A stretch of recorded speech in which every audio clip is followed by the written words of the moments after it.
Mi hija se graduó con honores, y en su fiesta me dijo que nunca hice nada por ella. Entonces le quité todo. Mi hija, Emma, se graduó del bachillerato el fin de semana pasado. Tiene 18 años, fue la mejor promedio de su clase y ganó una beca académica completa para la Universidad Autónoma del Estado. Iba manejando rumbo a la fiesta de graduación en casa de mi ex esposa, Sara, sintiéndome más orgulloso que nunca. Lo que no me esperaba era ser completamente humillado frente a 50 personas por la misma hija a la que apoyé toda su vida. Sara y yo nos divorciamos cuando Emma tenía 7. Siempre intentamos mantener las cosas civilizadas por ella. Acordamos la custodia compartida y yo me mudé a unos 30 minutos de distancia. Pasaba fines de semana alternos con ella, cenábamos juntos los miércoles, y jamás fallé con un solo pago de pensión en 11 años. Cuando Sara se casó con Derek, hace 4 años, pensé que sería bueno para Emma tener un hogar estable con 2 figuras parentales. Derek trabaja en seguros empresariales y actúa como si fuera ejecutivo de una multinacional. Todo el tiempo publica en redes sobre inversiones y negocios. Maneja un BMW rentado y vive en una casa carísima en Lomas de Chapultepec. Pero bueno, el tipo sí sabe hacer dinero. El problema es que se lo gasta más rápido de lo que entra. Vive al día solo para mantener esa imagen de exitoso. Pero yo nunca fui solo el papá que daba dinero. Abrí una cuenta de ahorro educativa a mi nombre desde que Emma nació. 18 años haciendo depósitos mensuales, más los intereses compuestos. Ya tenía más de $91,000. Sara lo sabía, Emma también. Y desde chiquita, yo siempre le dije que ese era su dinero de la universidad. Legalmente, eso sí, la cuenta era mía hasta que yo decidiera transferirla. También pagaba el seguro de su carro, su plan de celular, la mitad de sus clases de danza y varios gastos escolares. Cuando quiso tomar ese curso caro de fotografía en penúltimo año, yo lo cubrí. Computadora nueva para la escuela, se la compré. El viaje de graduación a Nueva York, yo lo pagué. Emma necesitaba algo, lo que fuera, y ahí estaba yo, sin chistar, sin minutes, sin. Así que llegué a la fiesta con una cámara profesional como regalo, porque últimamente andaba diciendo que quería estudiar fotografía como carrera secundaria. El patio estaba llenísimo, compañeros, profes, vecinos, familia. Yo estaba platicando con otros papás, tomando una chela. Todo parecía normal. Como una hora después, Derek se levantó y le pegó a su botella con un cuchillo. Todos se quedaron en silencio y se acercaron al deck, donde estaba él con Emma. Quiero agradecerles a todos por venir a celebrar este logro tan increíble de Emma. Empezó él, con el brazo sobre los hombros de ella. Como su padrastro, no podría estar más orgulloso de la mujer en la que se ha convertido. Entonces, sacó unas llaves del bolsillo y las agitó en el aire. Emma, esas llaves son del Honda Civic nuevo que está en la cochera. Es tuyo, mi niña. Emma gritó, lo abrazó y empezó a brincar de emoción. Todos aplaudían y celebraban. Y yo también aplaudí, aunque me molestó que Derek no me hubiera dicho nada sobre un regalo así. Pero bueno, fue un lindo gesto. Y Emma lo merecía. Entonces Emma agarró el micrófono que Derek estaba usando. Muchas gracias, Derek, dijo con la voz resonando por todo el patio. ¿Saben? De chiquita siempre me preguntaba cómo se sentía tener un papá que de verdad se preocupara por mí. Empecé a sentirme incómodo, pero pensé que era solo emoción. Alguien que hiciera cosas como esta, siguió, levantando las llaves, que hiciera gestos grandes y me demostrara que yo importo. Y ahí sentí un mal presentimiento. Emma me estaba viendo directo a los ojos. Mi padrastro me regaló un coche, dijo, sin apartar la mirada. Mi papá de verdad nunca hizo algo así. Supongo que ahora ya sé cómo se siente tener a alguien que realmente quiere invertir en mi futuro. El silencio fue absoluto. 50 personas se quedaron congeladas, mirando entre Emma y yo. Mi primo Jorge tenía cara de querer aventar su cerveza. Algunos papás bajaron la vista, incómodos, pero Emma no había terminado. Apenas iba empezando. Y ahí me di cuenta. Eso no era emoción. Era algo planeado. Solo quería darle las gracias a Derek por asumir el papel de papá que nunca tuve, dijo ella. Por preocuparse lo suficiente para asegurarse de que yo tenga todo lo que necesito. Eso lo es todo para mí. Le devolvió el micrófono a Derek, que tenía esa sonrisita cínica clavada en la cara. Y Sara, ni siquiera podía verme a la cara. Ella miraba sus propios zapatos como si quisiera desaparecer, y yo sabía perfectamente lo que estaba pasando. Derek llevaba más de un año metiéndole ideas en la cabeza a Emma, haciéndola creer que él era el papá de verdad, y que yo era solo un tipo que aparecía de vez en cuando. Y funcionó. Me quedé ahí parado, como 10 segundos, tratando de asimilarlo. 50 personas acababan de ver a mi propia hija decir que yo nunca hice nada por ella, que no era un verdadero padre, que su padrastro era mejor que yo en todo. Pude haber hecho un escándalo, Pude haber sacado en cara todo lo que hice por ella todos estos años. Pude haberles recordado lo del fondo universitario, el seguro del carro, el celular, los trabajos escolares, las madrugadas manejando para recogerla en casa de sus amigas. Pero no, solo sonreí, caminé hacia Emma y la abracé. «Felicidades, mi niña», le dije. «Estoy muy orgulloso de ti». Luego me di la vuelta y me fui, sin drama, sin gritar, sin armar lío. Me subí al carro y manejé de regreso a casa. Todo el camino de vuelta no dejaba de pensar en lo que dijo Emma. Eso de que Derek sí invierte en su futuro, que le importa de verdad, que hace gestos grandes, y que yo nunca hice nada parecido. Llegué a casa, me senté frente a la compu y empecé a hacer unas llamadas. El fondo universitario era un plan 529 a mi nombre, lo cual me daba control total. Siempre tuve la intención de usarlo para pagar la universidad de Emma, pero legalmente el dinero era mío hasta que yo decidiera otra cosa. Llamé a la aseguradora y pedí que sacaran a Emma de mi póliza de auto a fin de mes. También llamé a la compañía de celular y pedí que la eliminaran de mi plan ese mismo día. Si Derek ahora era el papá, pues que él también se encargara de las responsabilidades del día a día. El lunes por la mañana transferí todo el dinero del fondo universitario, $91,437, a mi cuenta personal de inversión. Después me puse a investigar un poco sobre el carro nuevo de Emma, porque algo no me cuadraba con ese gesto tan generoso de Derek. Escarbando un poco descubrí la verdad. Derek no compró ningún carro. Solo firmó como aval en un préstamo. ¿Y quién figuraba como titular del préstamo? Emma. El pago mensual era de $340. Y Emma no tenía trabajo, ni ingresos. El plan de Derek era cubrir las mensualidades por mientras, hasta que Emma encontrara un trabajo de medio tiempo. Pero el banco necesitaba pruebas de que eventualmente ella podría hacerse cargo del préstamo. ¿Y adivina qué? Como padre de Emma, yo aparecía como referencia financiera en la solicitud del préstamo. O sea, Derek usó mi salario y mi estabilidad financiera para que aprobaran el préstamo, sin siquiera decírmelo. Cuando el banco me llamó para verificar la información como parte del proceso normal, fui claro. Ya no voy a cubrir ningún gasto de Emma. A partir de ahora, eso le toca al padrastro. El banco se alarmó. Una chica de 18 años, sin empleo, sin historial crediticio y sin respaldo económico familiar. Es un riesgo enorme. Y empezaron a presionar a Derek con preguntas bien incómodas sobre su capacidad para cubrir los pagos. Y ahí se le vino todo abajo. Derek intentó salir del paso diciendo que podía con los pagos por el momento. Pero cuando le pidieron documentos para comprobarlo, todo se complicó. Su nivel de endeudamiento ya estaba al tope por el estilo de vida que lleva. 2 semanas después, el carro de Emma ya no estaba. El banco exigió el pago completo o la devolución del vehículo porque Derek no pudo respaldar el préstamo como era debido. Sara me llamó esa misma tarde furiosa. «¡Se llevaron el carro de Emma! El banco dice que tú dijiste que ya no vas a ayudarla con nada». «Así es», le contesté. Emma dejó bien claro que Derek es su verdadero papá ahora. Él es el que invierte en su futuro, el que hace los gestos bonitos, el que se preocupa. Así que me pareció justo que también se encargue de todas las responsabilidades. Nunca imaginé que me temblaran las manos al abrir un sobre que venía de mi propia hija.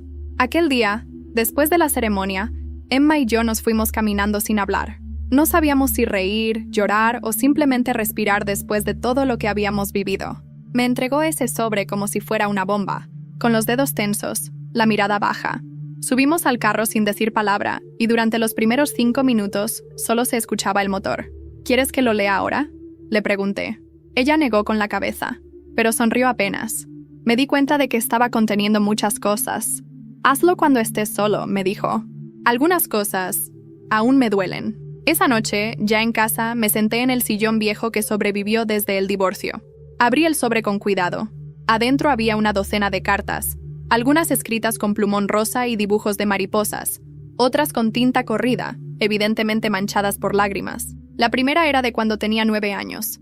Me agradecía por haberla llevado al parque aun cuando llovía.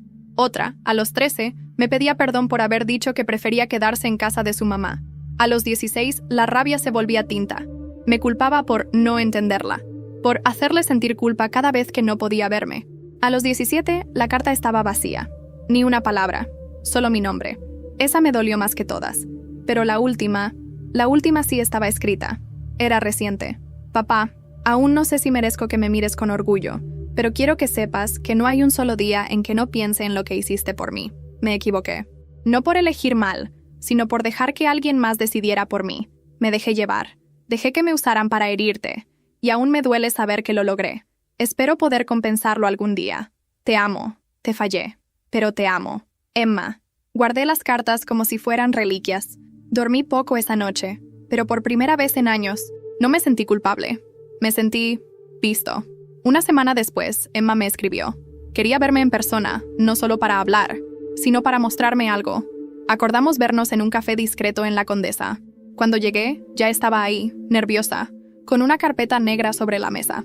Me senté frente a ella. Ni siquiera saludamos. Solo me la entregó. Dentro había papeles oficiales, formularios llenos, copias de documentos y una solicitud de emancipación legal. ¿Estás segura?, le pregunté con el corazón apretado. Quiero dejar de depender de cualquiera. No quiero que ni tú, ni mamá, ni nadie más tenga que cargar conmigo. Sé que lo que dije ese día fue cruel, pero esto no es venganza. Es dignidad. Quiero demostrarte que puedo hacerme cargo de mí.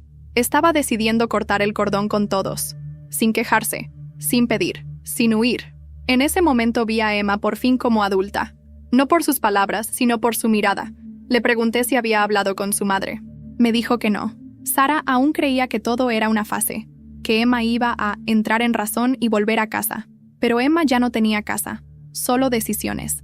Antes de irnos, me pidió un favor, que no interviniera, que no la ayudara, que no llamara a Sara, que no le contara nada a nadie. Quería enfrentar las consecuencias de sus actos sola. Si todo sale mal, me dijo, sé que estarás ahí, pero si todo sale bien, quiero que me veas sin necesidad de salvarme. La vi salir del café y caminar con paso firme, con esa carpeta bajo el brazo como si cargara un arma. Esa misma noche, a las 2:14 a.m., mi teléfono sonó. Era Sara. No contesté. Minutos después llegó un mensaje que me heló la sangre. Emma no está en casa. No contesta. Llamó a alguien de la universidad. No se presentó a su turno. ¿Sabes algo? La notificación seguía ahí en la pantalla del celular, brillando como si me gritara. Emma no está en casa. No contesta. Llamó a alguien de la universidad. No se presentó a su turno. ¿Sabes algo? Me levanté como impulsado por un resorte. Revisé el celular otra vez para asegurarme de que no lo había imaginado. No había mensajes de Emma. Ningún «estoy bien», ningún aviso.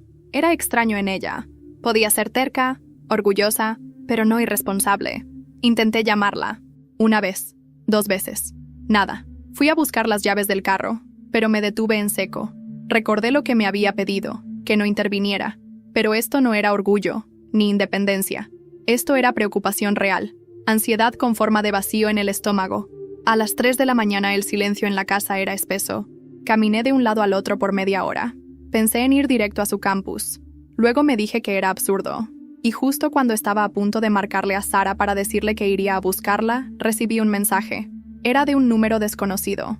Estoy bien. No digas nada a nadie. Mañana te explico. Confía en mí. La letra E no era casualidad. Ella sabía que me tranquilizaría sin dar detalles, pero también sabía que, con eso, me estaba pidiendo más que paciencia. Me estaba pidiendo fe. Pasé el resto de la noche sentado, sin dormir. A las 6:30 salí a correr por la colonia. Una costumbre que había retomado cuando todo esto comenzó. Me ayudaba a pensar, pero esa mañana, por más que sudara, no podía sacarme la sensación del pecho. Algo no encajaba. A las 8, entró una llamada. Era ella. ¿Dónde estás?, pregunté, sin filtro. En un lugar seguro, respondió, con la voz firme pero apagada. No puedo darte detalles por ahora, solo necesito un par de días. Después te explico todo. Emma, estás asustándome. ¿Qué está pasando? Papá, hay cosas que necesito ver con mis propios ojos. Cosas que tú ni siquiera sabías. Ese «tú ni siquiera sabías» me golpeó como ladrillo. ¿Tiene que ver con Derek? Silencio. Emma, no puedo hablar más, pero necesito que confíes en mí como yo estoy empezando a confiar en ti otra vez. ¿Puedes? Suspiré largo. Sí, gracias, papá. Te prometo que esta vez no te voy a fallar. Cortó. No me tranquilizó del todo, pero al menos estaba viva. Y decidida. Y eso era suficiente. Por ahora. Horas después recibí una llamada inesperada.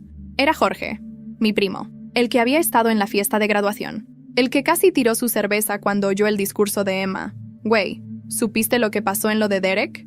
¿Qué pasó? Parece que lo están investigando por fraude. Algo con aseguradoras y clientes fantasmas. Un desmadre. ¿Cómo sabes?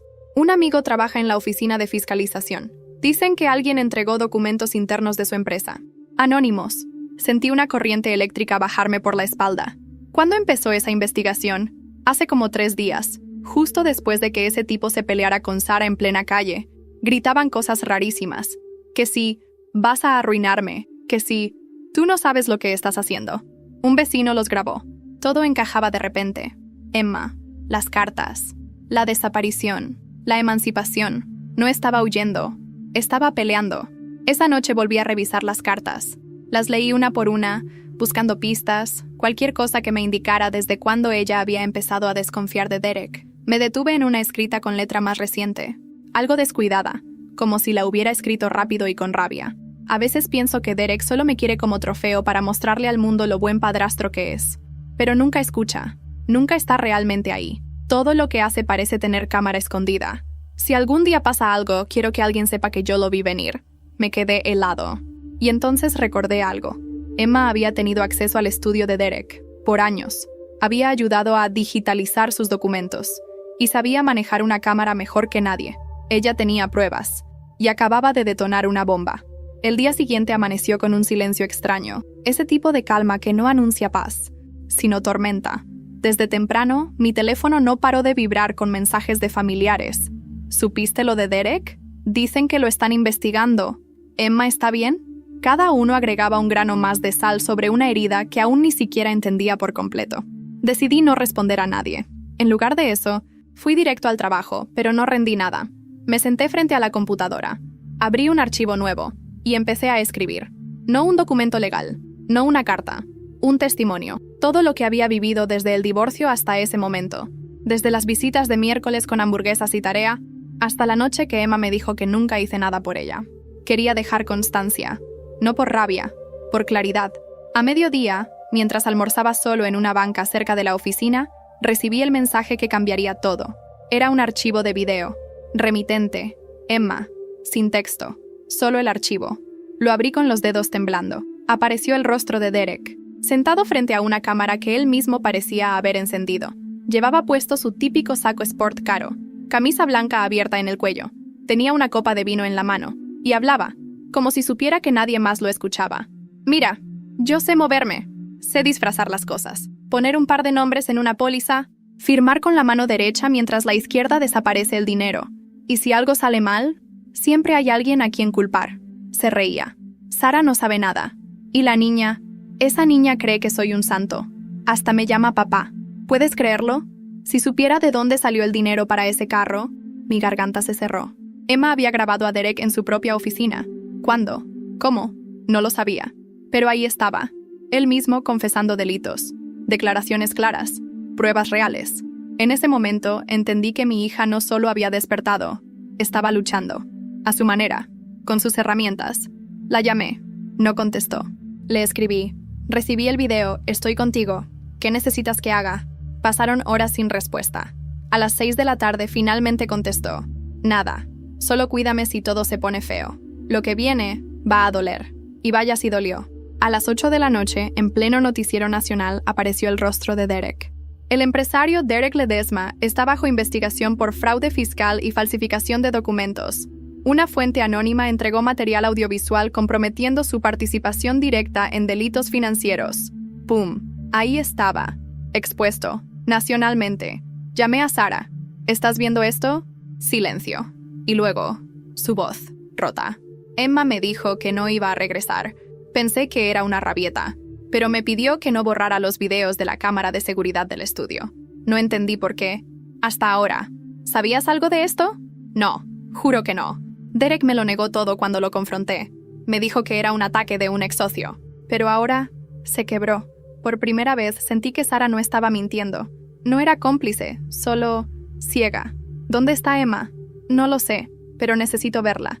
Necesito pedirle perdón. No respondí. La llamada se cortó. Minutos después, otro mensaje de Emma. No quiero verla todavía, pero te necesito mañana. Te mando dirección. Solo tú. Confía. Y luego, una imagen adjunta. Borrosa. Oscura. Parecía una bodega abandonada. Detrás de esa foto, sentí que algo más estaba por revelarse. Algo más grande que Derek. Más profundo que una traición. Emma no solo estaba desmantelando a un farsante. Estaba desenterrando una verdad que había estado enterrada por años. Y esa verdad tenía mi nombre escrito en ella. El mensaje llegó a las 6:07 de la mañana. La dirección me llevó a las afueras de Naucalpan, en una zona industrial que apenas recordaba. No era el tipo de lugar donde esperas encontrar a tu hija. Pero fui, solo, tal como me lo pidió. Llegué a una bodega metálica, vieja, sin ningún letrero. Una reja oxidada a medio abrir me dio la bienvenida. Estaba nublado, con ese cielo gris que parece presagio.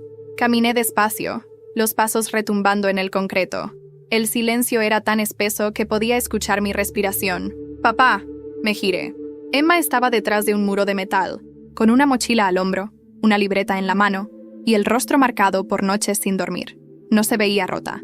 Se veía distinta, serena, como si hubiera tomado una decisión irreversible. «¿Qué es este lugar?», pregunté. «Fue de mi abuelo. Un pequeño taller. Nadie viene desde que murió. Es el único sitio donde podía estar sin que nadie me encontrara». Entramos. Dentro había una mesa, un par de sillas plegables y una laptop abierta. En la pantalla, una carpeta con cientos de archivos digitales. Todo esto es de Derek. Documentos, facturas falsas, grabaciones. Pero no es solo eso. Abrió una subcarpeta. Decía: «Papá, ¿qué es esto?». «Tú también fuiste investigado», dijo, sin rodeos. Derek buscó formas de probar que tú no eras confiable legalmente. Quería que mamá peleara por custodia total cuando yo era menor, pero ella nunca lo permitió. Así que se enfocó en mí. Me manipuló para verte como un obstáculo.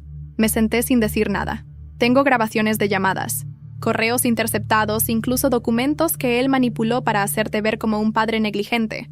Quería sacarte del mapa desde hace años. ¿Y por qué ahora?», Emma suspiró. «Porque se sintió amenazado. Cuando te abrazó en mi graduación, no fue solo para quedar bien, fue su forma de marcar territorio. Y lo que yo dije en ese micrófono no fueron solo mis palabras. Me las dictó. Me enseñó cómo hacerlo sonar real. Mi mandíbula se tensó.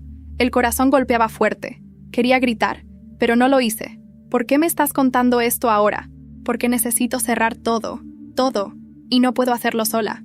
Tú eres la única persona que no me usó nunca, que me amó aunque yo te escupiera en la cara. Emma, no me detengas. Hay más». Abrió otra carpeta. «Sara, aquí están los documentos que prueban que Derek usó el nombre de mamá en préstamos y contratos sin que ella lo supiera. Ella va a perder la casa si no actúa ahora. Pero no lo sabe, aún no. ¿Y qué piensas hacer?». «Voy a exponerlo, no solo con las autoridades, con todos. Él me utilizó para limpiarse la imagen. Ahora voy a ensuciarla yo, con la verdad». Hubo un silencio largo. «¿Y qué necesitas de mí?». Ella me miró con los ojos encendidos. «Que estés ahí cuando termine, porque cuando todo esto salga, voy a perder a todos. Mamá, algunos amigos, incluso profesores. Pero si tú estás, sé que puedo con eso». Caminé hacia ella. La abracé. No como padre protector, como cómplice, como testigo de una hija que decidió no ser víctima. Pasamos las siguientes 3 horas organizando los archivos. Emma tenía todo ordenado. Nombres, fechas, cuentas, audios. Yo no sabía si estar orgulloso, asustado o ambas cosas. Antes de irnos, Emma me dio una memoria USB. «Si algo me pasa», me dijo, «hazlo público. Todo. No lo guardes. Nada te va a pasar», le prometí. «No estás sola». Ella asintió, pero no dijo nada más. A la noche siguiente, Emma publicó un video en redes. Un documental de 7 minutos. Bien editado. Claro, crudo. Mostraba fragmentos de las confesiones de Derek, pruebas de manipulación financiera, documentos legales. Sin lloriqueos. Solo hechos. Sin rostro. Solo su voz. La publicación explotó. Miles de reproducciones en minutos. Comentarios. Compartidos. Gente reconociendo lo que había vivido con figuras como Derek. Era una bomba.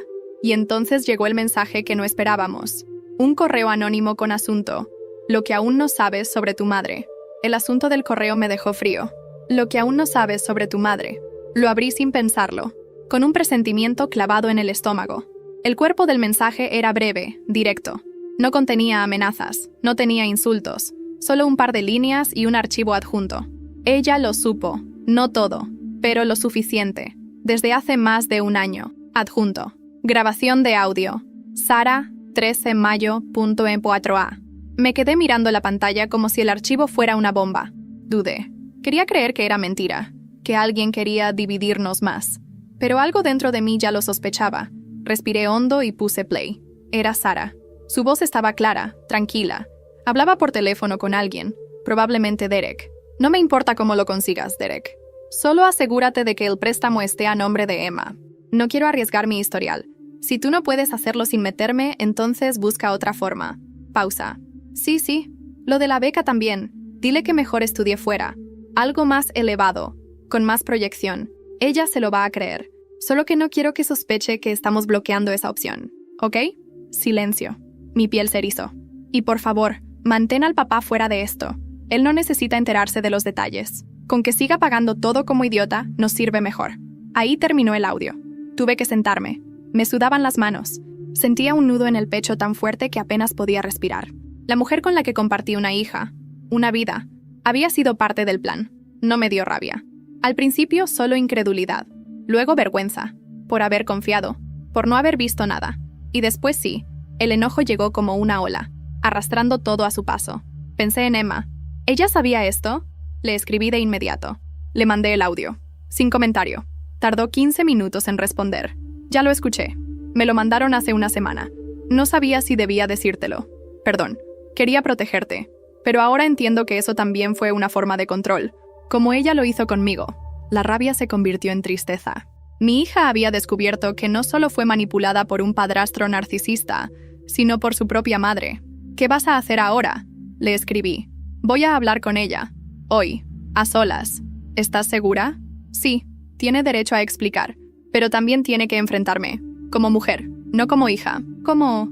Quedamos en que nos veríamos después. Yo no intervendría. Solo esperaría. A las 9:45 p.m., Emma me mandó un mensaje de una sola línea. Ya terminé de hablar con ella. Mañana te cuento. Pero al día siguiente no llegó ningún mensaje. Ni a mediodía. Ni por la tarde.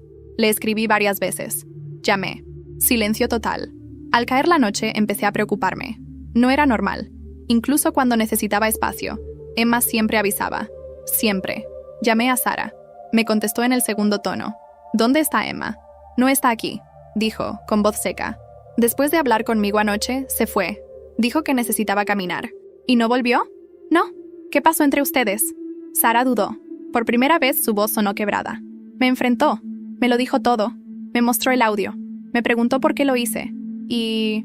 yo no supe qué decirle. Solo lloré. Le pedí perdón. Me dijo que no quería odiarme, pero que necesitaba tiempo. Se fue llorando. ¿Y no ha dado señales desde entonces? Nada. Me vestí y salí de casa como un rayo. Fui al campus, al café donde trabajaba, al parque donde solía leer. Nada. Nadie la había visto. Incluso pregunté a la señora que vendía tamales frente a su residencia universitaria. No, joven, desde ayer no pasa por aquí. Volví a casa con un peso en el pecho que no me dejaba respirar. A la 1:12 a.m. sonó el teléfono. Número desconocido. Contesté con la garganta seca. ¿Emma? No era ella. Era una mujer con tono firme, profesional. ¿El señor Francisco Ortega? Sí, soy yo. Le llamamos del Hospital Ángeles del Pedregal. Necesitamos que venga de inmediato. Su hija está aquí. La ingresaron hace una hora. ¿Está bien? Está consciente, pero es mejor que venga cuanto antes. Cortaron. Y el mundo, una vez más, se me fue de las manos. Manejé como un loco. El camino hasta el Hospital Ángeles del Pedregal se sintió eterno, aunque fueron apenas 20 minutos. No recuerdo si pasé semáforos en rojo o si alguien me tocó el claxon. Solo escuchaba el latido en mis oídos y el nombre de Emma repitiéndose en mi cabeza como un mantra desesperado. Llegué con el corazón acelerado, el estómago revuelto. En recepción, una enfermera me pidió identificación. Se la lancé encima del mostrador sin mirarla a los ojos. Soy su papá, Emma Ortega. ¿Dónde está? La mujer asintió. Tecleó algo en la computadora y me señaló el pasillo. Piso 2. Unidad de observación. Habitación 213. Está estable. ¡Está estable! Me aferré a esas dos palabras como si fueran cuerda en un precipicio. Subí por las escaleras, corriendo. El elevador era demasiado lento para mi urgencia. Cuando llegué al pasillo, vi al fondo una enfermera entrando a la habitación 213. Toqué la puerta apenas con fuerza, pero se abrió sola. Y ahí estaba, mi hija, con una bata blanca, sentada en la cama, un suero conectado al brazo izquierdo, el rostro pálido, ojeras profundas, el cabello amarrado de forma descuidada, pero viva, consciente. Sus ojos se encontraron con los míos. «Papá». No dije nada. Caminé hacia ella y la abracé. No con fuerza, sino con una suavidad temerosa, como si aún no creyera que era real. «¿Qué pasó?», murmuré al oído. Ella se separó apenas. Me miró con una expresión que mezclaba vergüenza y alivio. Me desmayé. ¿Desmayada? ¿Por qué? ¿Qué te hicieron? Nadie me hizo nada. Solo colapsé. Me senté a su lado, aún con el corazón en la garganta. «Emma, ¿estás enferma?», negó con la cabeza. «No, solo estoy agotada. Me salté varias comidas. No dormía. Mi cuerpo ya no dio más. Me desmayé en la calle, frente a un restaurante. Un señor me reconoció y llamó a una ambulancia. Por suerte traía mi credencial. No sabía si sentir alivio o rabia. ¿Cómo había llegado a ese punto? ¿Cómo dejé que mi hija, tan fuerte, tan brillante, terminara en una cama de hospital por no cuidarse? ¿Por qué no me dijiste que te sentías así? Porque no me daba cuenta. Porque estaba concentrada en hacer justicia. Y me olvidé de mí». Guardamos silencio por un momento. El sonido del suero goteando marcaba el tiempo como un metrónomo invisible. «¿Sara sabe que estás aquí?» «No. ¿Quieres que le diga?» Emma pensó unos segundos. Luego negó. «Quiero que se entere, pero no por mí. Que lo sienta. Que le duela. Como me dolió a mí cuando escuché ese audio». La entendí. No se trataba de venganza. Se trataba de poner límites. De hacerle ver a su madre que había cruzado una línea invisible y que ya no tenía derecho a cruzarla de nuevo sin permiso. En ese momento entró una doctora. «Señorita Ortega, ¿cómo se siente?» «Mejor», respondió Emma con voz suave. La doctora asintió. «Le hicimos análisis generales. Físicamente está bien, pero presenta claros signos de fatiga extrema y estrés. Le recomiendo descanso absoluto por lo menos una semana. Y que vea a alguien, si puede. Un terapeuta. Esto no es solo físico». Emma asintió sin decir palabra. Cuando la doctora salió, ella me tomó la mano. «Voy a aceptar ayuda. Pero no de cualquiera. Solo de quien realmente me quiera ver bien». Le apreté los dedos. Ella no necesitaba decir nombres. Ya sabíamos.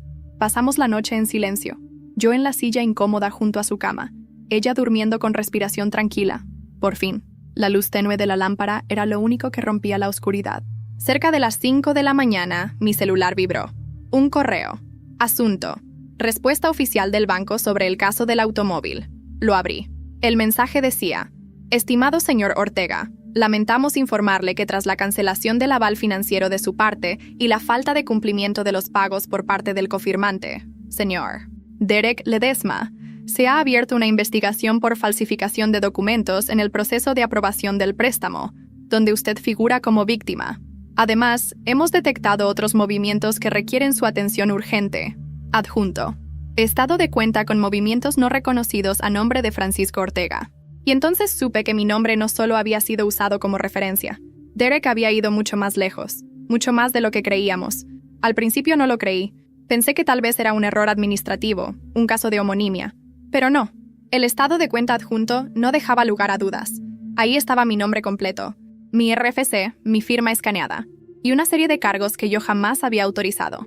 Préstamos personales. 2. Uno por 140,000 pesos, otro por 85,000. Ambos emitidos a través de una fintech con oficinas en Santa Fe, supuestamente aprobados hace 8 meses, supuestamente liquidados por mí, excepto que yo jamás vi ese dinero. Me quedé sentado en esa silla del hospital con las manos apretadas sobre las rodillas, mirando la pantalla del celular como si fuera una película de terror en cámara lenta. Mi nombre, mi crédito, mi identidad, usados como si fueran propiedad pública, como si yo fuera un recurso más en el catálogo de herramientas de Derek. No le dije nada a Emma esa madrugada. Dormía profundamente, y lo último que quería era ponerle otro peso en los hombros. Pero al amanecer, mientras desayunábamos pan con té en la bandeja metálica del hospital, no aguanté más. «Derek usó mi nombre para pedir préstamos personales», le dije sin adornos. Emma dejó de masticar. Tragó en seco. «¿Cómo lo sabes?»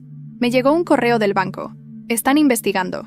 Las firmas coinciden con las que tenía en mis archivos fiscales antiguos, de cuando tú tenías 12. Probablemente las copió de ahí». Emma bajó la vista.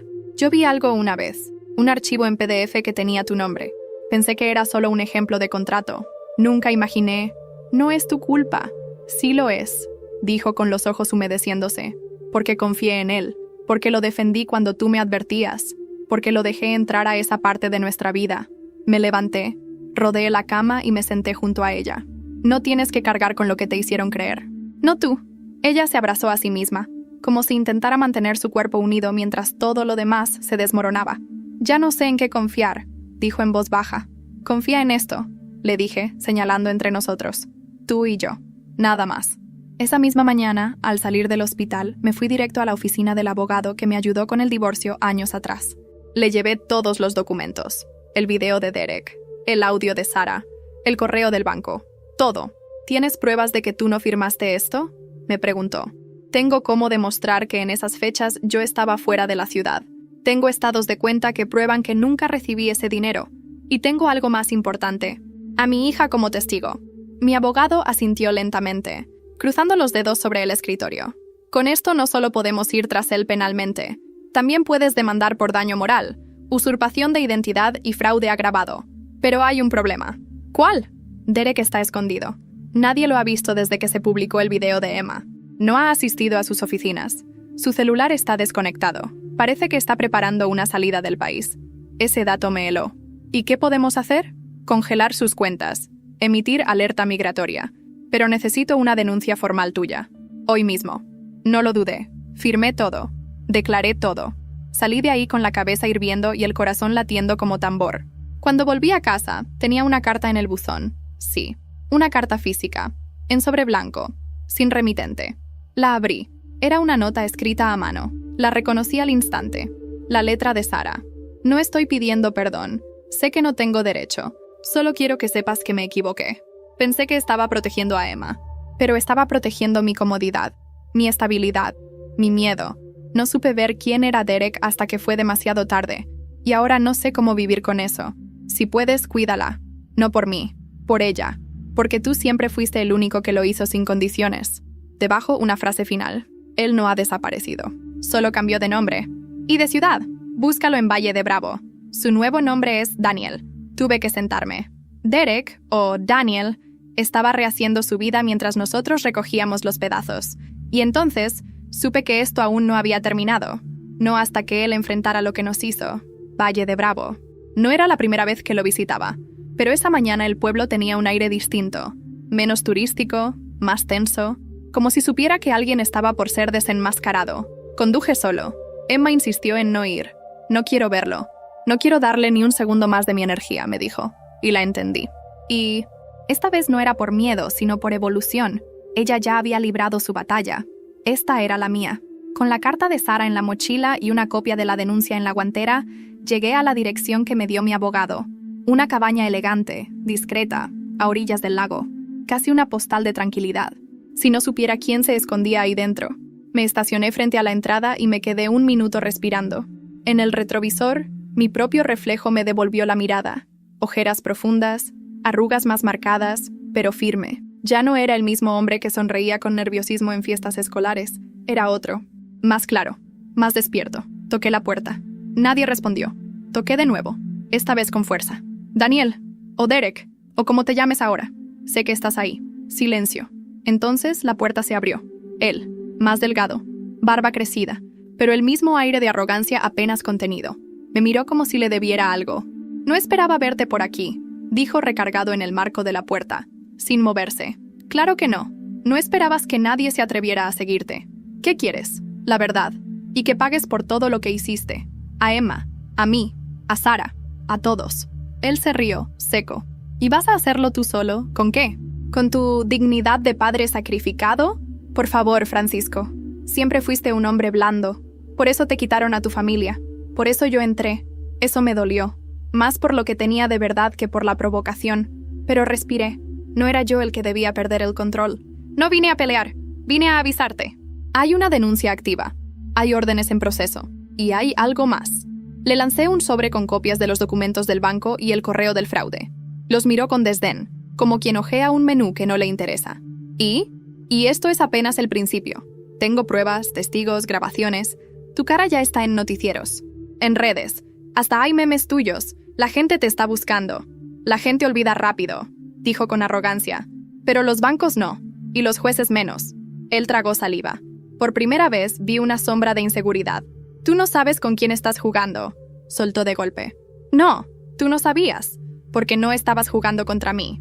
Estabas jugando contra Emma, y ella ya ganó. Me giré para irme. No esperaba una pelea física. No lo necesitaba. Su caída ya estaba en marcha. Pero entonces me lanzó la última bala. ¿Sabes que Emma me buscaba más que a ti? ¿Que me contaba todo? ¿Que me decía cosas que nunca te dijo a ti? Me detuve. no por rabia, por tristeza. Claro que lo sé, porque tú le hiciste creer que era su única opción, porque la manipulaste con gestos vacíos, porque la confundiste. Me giré de nuevo, pero ahora ya no. Ahora te ve como realmente eres, un cobarde con trajes caros y deudas disfrazadas de éxito. Salí de ahí sin mirar atrás. Ese mismo día, mi abogado me llamó. La orden de localización ya estaba emitida, y con lo que Sara entregó, una serie de contratos firmados por Derek con nombres falsos. La fiscalía tenía todo para detenerlo. Emma me recibió en casa.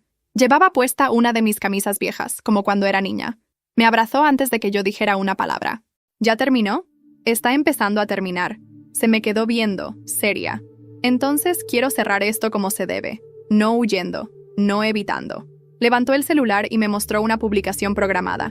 Era su cara, su voz, su historia, completa, sin filtros. Y abajo, una leyenda. A todos los que han sido manipulados y silenciados por personas como Derek Ledesma. No están solos. Yo tampoco lo estuve, aunque no lo supiera. Publicó el video, y entonces comenzaron a llegar los mensajes. Cientos. Mujeres, jóvenes, padres. Historias similares. Rostros con lágrimas. Gente agradeciendo. La verdad ya no le pertenecía a Emma. Era de todos. Y en ese momento supe que no había nada más fuerte que una hija que decide contar su historia. Sin miedo. Pero esa noche, mientras cenábamos, Emma me preguntó algo que me dejó sin palabras. «Papá, ¿tú crees que mamá sabía quién era Derek desde antes de casarse?» Me quedé mirando a Emma como si me hubiera arrojado un balde de agua helada. ¿Estás diciendo que crees que tu madre sabía quién era Derek desde antes? No estoy diciendo que lo sabía todo, respondió ella, con la voz tranquila, pero el ceño fruncido. Pero hay detalles que no encajan, y ya no quiero vivir con dudas. Se levantó de la mesa y caminó hacia su cuarto. Volvió con una carpeta amarilla. Encontré esto entre las cosas viejas que mamá dejó en la bodega de la abuela. Pensé que era basura, pero me dio curiosidad. La abrió sobre la mesa. Lo que vi me dejó paralizado. Contratos firmados. Papeles con membretes de aseguradoras. Un correo impreso, fechado 3 años antes del matrimonio con Derek, con un nombre que ahora reconocíamos como uno de sus alias, Daniel Ríos. ¿Esto es de antes de que estuvieran juntos?, pregunté. Sí, mamá ya sabía quién era. No con ese nombre, no con todos sus negocios turbios, pero al menos sabía que algo no cuadraba. Hay notas aquí escritas por ella misma. Mira esto. Me señaló una hoja escrita a mano. Tiene carisma, pero demasiados secretos. Nunca contesta directo sobre su trabajo.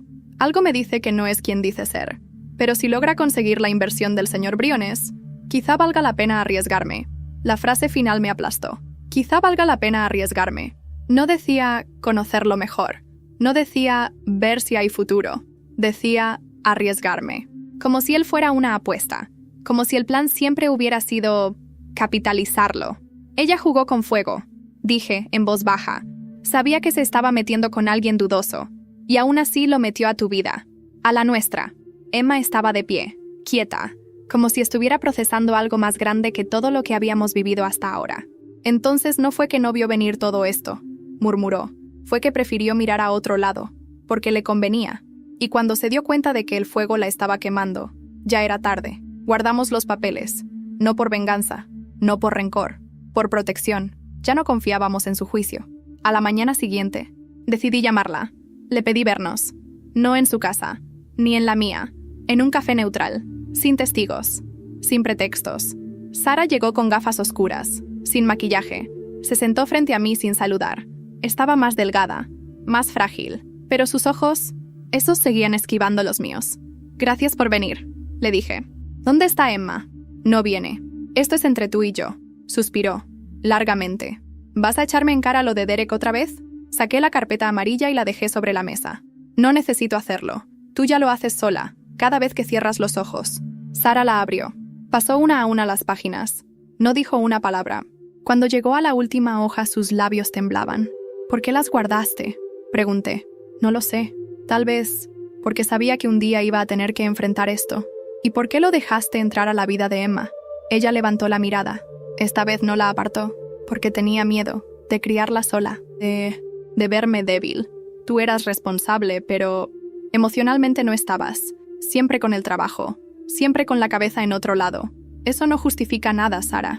Lo sé, solo estaba cansada. Y Derek parecía tener todas las respuestas. Me convenció. Me hizo sentir que podía volver a respirar. Y cuando viste quién era de verdad, ¿qué hiciste? Sara se tragó las palabras. Me escondí, me mentí. Y cuando Emma empezó a llamarlo papá, me aferré a eso, porque significaba que no me había equivocado, que no todo era un desastre. Pero sí lo era, solo que tú no querías verlo. Sara se limpió las lágrimas con la manga. No dijo nada más. Nos quedamos ahí, frente a frente, dos adultos cargando con demasiadas decisiones mal tomadas. No estoy aquí para destruirte, Sara.